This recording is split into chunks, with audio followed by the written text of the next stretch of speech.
Welcome back to the channel, everybody, and as promised I wanted to share an unbagging of a game by Tiny Battle Publishing, designed by J. Kirkpatrick, Scream Aim Fire Pacific. This is a solo board game. Scream Aim Fire came out a little while ago, a Normandy version. This is the second follow-up version, which I was particularly attracted to because I don't have many Pacific World War II orientated board games other than Tarawa from Worthington. I've seen a couple of videos on YouTube of this being played and reviewed. General comments been very positive. One thing that particularly attracted me to this game was the size of the counters. They are quite large, which suits me. I prefer them. They're easier to move and see on the table. But yeah, it's turned up this week. I just wanted to share with you what you get in the bag, and hopefully bring you a video on the game in due course. So let's get into the bag and have a look and see what we get. Okay, so it's quite a full bag, to say the least. Make sure we get that out cleanly. There we go. Okay, so yeah, there's quite a lot in here. So first of all, we've got the rule book. That runs to, let's have a look.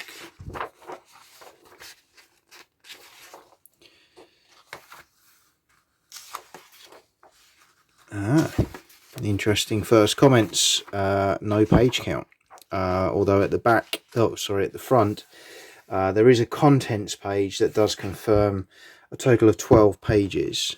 The rules themselves look like they cover the first 9, so it's a really nice paper actually. Got full colour, set out nicely. You've obviously got things in red that are important to note, so I quite like that, things that jump out at you on the page. And then you've got scenarios at the back as well, which I like. There's actually, that's five scenarios, so that's really good as well. And then you've also got a nice quick reference sheet on the back, so that looks really good. I like the contents page. I like the fact you've got lots of scenarios in the game, and it looks an easy rule book, and I love the artwork. I think it's absolutely gorgeous. So that's the rules. We'll come back to the map in a moment. We've then got another bag within a bag. So this looks like counters, and you can probably see straight away these are large, look like 1-inch square counters, so really easy to see. Pretty thin. You know, these aren't your thick kind of Blue Panther style counters, but frankly they're absolutely fine. I like the fact that they're large. We've got several of these, so we've got another one here. Let's zoom that in so you can see that. There, okay. So there's 4 of these counter sheets. So this is the Americans on the left, so you can see some of the kind of detail on here is really nice. You've got different teams, and then we've got some of the Japanese as well, like that. Really nice. It's a nice counter art actually. Love the detail when you get sort of really in close. I don't know if my camera will do that or not. Let's have a look. There we go. You can see the kind of level of detail on those graphics. Very, very good. And then we've got another counter sheet, very similar. Again, lots of different things going on there. So I like the fact you've got mortars, you've got bunkers, you've got tanks. There's lots of different weaponry units being used in this game.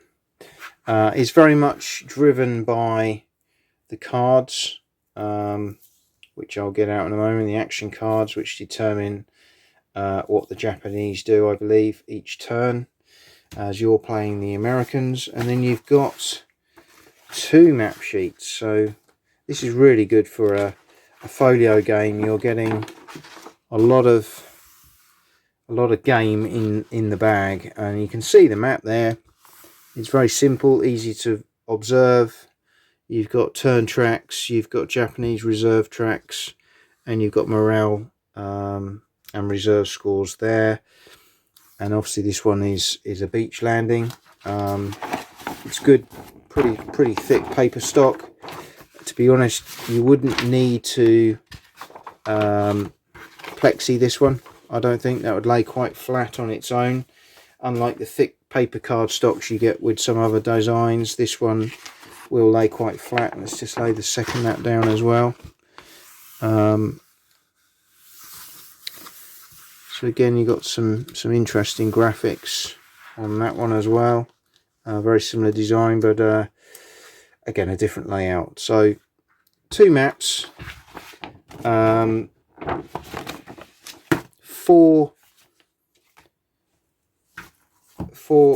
half sheets of counters. You've got the rule book, and you've got the action cards. Let's just show you what they look like as well. Okay, so hopefully you can see these. Again, really nice, very good card stock, lovely graphics, very simple, easy to follow. Various activations on there. We've got some cover cards, look interesting. We've got action cards on there. Lots of different things going on there. So these are really nice. These are obviously the engine that will run the game. But that's just a quick overview of the package. As I say, I think it looks a really interesting game. That's Scream, Aim, Fire. Designed by J. Kirkpatrick. Tiny Battle Publishing. This is the Pacific version. I got this from Second Chance Games. It's the only place I could find it in the UK currently. And there's a lot of package there in the bag. Looking forward to getting this one on the table and giving it a game. Hope you've enjoyed this quick overview of the game, and look forward to seeing you again very soon.